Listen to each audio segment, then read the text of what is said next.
جی اب چلے آئیے خواتین حضرات، جب یہ میوزیمز والا سلسلہ شروع کیا گیا، یہ اس کا تیسرا اور غالباً آخری پروگرام ہے، تو یہ اتنی تفصیل میں صرف اس لیے گیا کہ میری ایک التجا ہے، میری ایک گزارش ہے اہل اقتدار سے، اور وہ اس کو ذاتی سفارش نہیں میں کرنا چاہتا۔ میری خواہش ہے کہ اس ملک میں ایک آزادی میوزیم قائم کیا جائے، ایک تقسیم میوزیم جو ہے وہ یہاں پہ بنایا جائے، کیونکہ میں یہ سمجھتا ہوں کہ یہ جو یادگاریں آپ بناتے ہیں بالکل شوشہ ہیں، بڑی عالی شان ہیں، مطلب اسلام آباد میں بھی ہیں، یہاں بھی ہیں،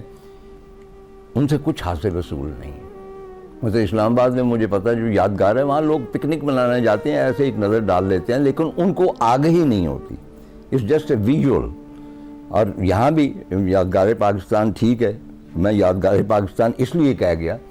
کہ مینار پاکستان کو پہلے پہل بہت جید دانشوروں نے نام ہی دیا تھا یادگار پاکستان کا، اور پھر میرے جیسے کسی بیوقوف نے بتایا کہ یادگار اس چیز کی ہوتی ہے جو ختم ہو چکی ہو،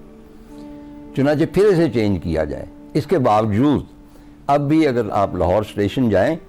تو وہاں جو انڈیکیٹر ہیں ٹریفک کے کہ یہ سڑک ادھر جاتی ہے، یہ سڑک ہے، اس کے اوپر یادگار پاکستان ہی لکھا ہوا۔ تو میرے خیال کے مطابق آپ جو 14 اگست پہ یا یوم آزادی پہ یا 23 مارچ کو بے شمار آپ کے آتے ہیں اسپیشل ضمیمے آتے ہیں اخباروں کے،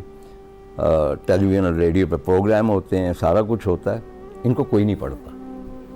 جب تک آپ کے سامنے ویژول نہ ہو، جب تک کہ آزادی کی پوری موومنٹ جو ہے اس کو ایک میوزیم کی شکل نہ دی جائے۔ مثلا تقسیم کے حوالے سے مجھے یاد ہے کہ اسٹیٹن آئلینڈ جو ہے جس کے اوپر اسٹیچو آف لبرٹی ہے، وہاں انہوں نے ایک امیگریشن میوزیم قائم کیا ہوا۔ آپ اس کے اندر جاتے ہیں اور وہاں پہ زیادہ تر وہ پرانے سوٹ کیس ہیں جو امیگرینٹس لے کے آئے 150-200 سال پہلے، وہ کپڑے ہیں جو وہ پہن کے آئے، وہ تصویریں ہیں، وہ ٹوپیاں ہیں، اور اس کے بعد نریشن ہے ان لوگوں کی جو آئے تب وہ ریکارڈ کیا گیا، اور اب وہ نقشے بنے ہوئے ہیں کہ وہ امریکہ میں کہاں کہاں سیٹل ہوئے۔ چنانچہ ہمارا جو بھی میوزیم ہے، اب بھی لوگ ہوں گے جنہوں نے اپنی آنکھوں سے پارٹیشن دیکھی، اس کے جو مظالم تھے ان کو سہا، اور ان کے ساتھ بہت بڑی ٹریجڈیز ہوئیں۔ اب بھی کچھ لوگ موجود ہیں جن کے آپ انٹرویوز اس میں رکھ سکتے ہیں، اور باقی مطلب ہے کہ جس طرح ملک بھر میں مختلف اشیاء، مثلا نیشنل میوزیم میں کچھ چیزیں پڑی ہوئی ہیں، کوئی اسلام آباد میں پڑی ہوئی ہیں، انہیں آپ یکجا کر سکتے ہیں۔ میں بہت عرصے سے یہ خواہش کر رہا تھا، میں نے گزارش بھی 1-2 دفعہ کی، لیکن ہماری سنتا کوئی نہیں۔ اور ابھی میں نے پچھلے دنوں پڑھا کہ ہندوستان نے تقسیم میوزیم بنانے کا فیصلہ کر لیا، اور وہ میوزیم جو ہے اس کے انچارج ہیں ششی تھرور۔ اب ششی تھرور جو ہے انٹرنیشنل ریپیوٹ کا ایک شخص ہے، انٹلیکچوئل ہے، آلموسٹ جینیس،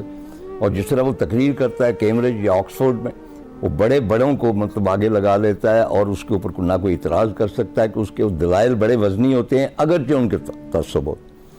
ایک دفعہ اس نے جو UN کے سیکرٹری جنرل کے لیے بھی وہ کینڈیڈیٹ رہا، متعدد اس نے کتابیں بھی لکھی، بلکہ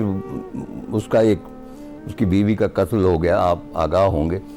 تو ایک پاکستانی جرنلسٹ کا بھی اس میں نام آیا، لیکن خیر یہ ضمنی بات ہے۔ تو اس نے 2 کتابیں لکھی، ایک کا نام ہے end of darkness, the British rule in India, دوسری ہے انگلوریس امپائر۔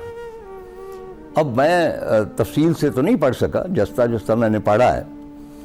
اور اس میں اس نے یہ ثابت کیا، اور بالکل صحیح ثابت کیا ہے، کہ انگریز نے اس ملک کو لوٹا، اور جب انگریز آیا تو ہماری ایوریج انکم اتنی تھی، جب وہ واپس گیا تو اتنی تھی، اس نے جو ریلوے بنائی، اس نے جتنے بھی یہاں پہ کام کیے ان کے درپردہ اس کی اپنی عظمت تھی، یہاں تک درست۔ لیکن ششی صاحب تھوڑے سے بے ایمان، یقین کیجئے کہ مطلب آپ حیرت زدہ رہ جائیں گے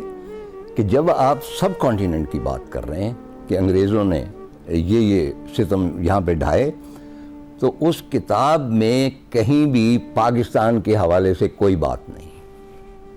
بنگلہ دیش کے حوالے سے کوئی بات نہیں۔ جو پریزنٹ ہندوستان ہے اس کا نقشہ بنا ہوا ہے ٹائٹل پہ بھی، تو بر صغیر جو تھا وہ پاکستان بھی تھا، بنگلہ دیش بھی تھا، یہاں بھی وہ ظلم ڈھائے گئے۔ تو ان کا کیوں تذکرہ نہیں ہے؟ یہ اسی لیے میں نے اس کو ود ڈیو اپالوجیز بے ایمان کہا ہے، اور کیونکہ اس کے جو بڑائی ہے انٹلیکچولی کی، میرے نزدیک تب وہ مسمار ہو جاتی ہے جب اس کے اندر وہ تعصب آ جاتا میں پاکستان کے خلاف تو ظاہر ہے کہ میں کوئی چیز برداشت نہیں کر سکتا۔ تو یہی ششی تھرور جو ہے، جو انڈیا کا میوزیم ہے، پارٹیشن میوزیم، اس کا پروجیکٹ ڈائریکٹر یہ ششی تھرور ہے، اور یقین کیجئے کہ وہ بہت شاندار میوزیم بنائے گا۔ اب 1952 میں مجھے امرتسر جانے کا اتفاق ہوا، اور میری خصوصی دلچسپی تھی جلیانوالہ باغ سے، بعد میں نے اس کے پلیز بھی لکھے اس کے بارے میں، اور تب یہ ایک اجڑا ہوا میدان سا تھا،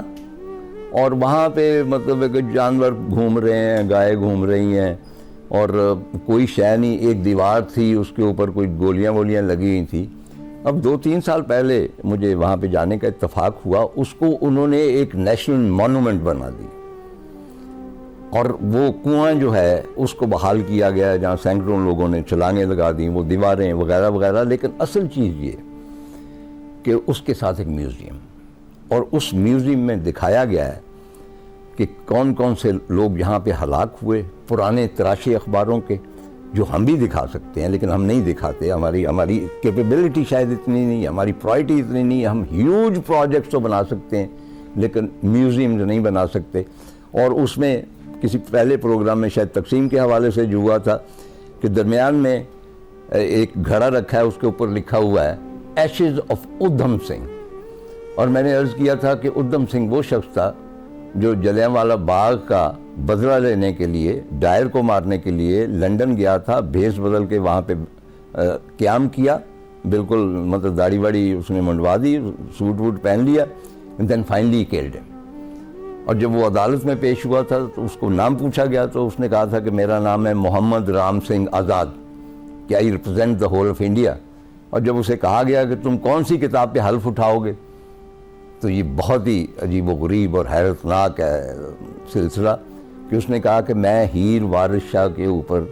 میں حلف اٹھاؤں گا، تو ہیر وارث شاہ لائی گئی اور اس پہ حلف اٹھایا گیا۔ خواتین و حضرات، جو لوگ بھی ان کے میوزیم دیکھیں گے وہ یہی سمجھیں گے نا کہ ظلم ان پہ ہی ہوا، اور جدوجہد جو آزادی ہے انہوں نے ہی کی ہے، وہ ہم پہ کیسے یقین کریں گے؟ وہ یہی سمجھیں گے کہ ان کا کوئی حصہ نہیں، ان پہ کوئی ظلم نہیں ہوا، اصل ظلم ادھر ہوا ہے، اس لیے کہ آپ نے ایک میوزیم قائم نہیں کیا۔ اپنی سائڈ جو ہسٹری کے وہ آپ نے خود پروجیکٹ کرنی، دوسروں نے تو نہیں کرنی۔ اب یادگاریں مت بنائیے، میوزیم بنائیے۔ اور اب پتہ نہیں میری اس گفتگو کا کہیں اثر ہوتا ہے یا نہیں ہوتا، اگر میں کوئی سیاسی مبصر ہوتا تو میں انفلوئنشل ہوتا، مطلب کہ اہل اقتدار بھی اور سیاستدان بھی